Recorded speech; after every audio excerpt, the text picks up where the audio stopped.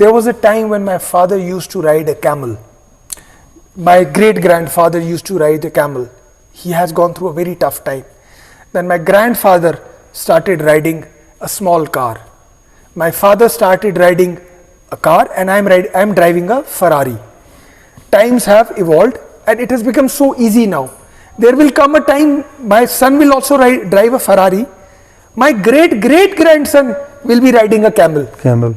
Because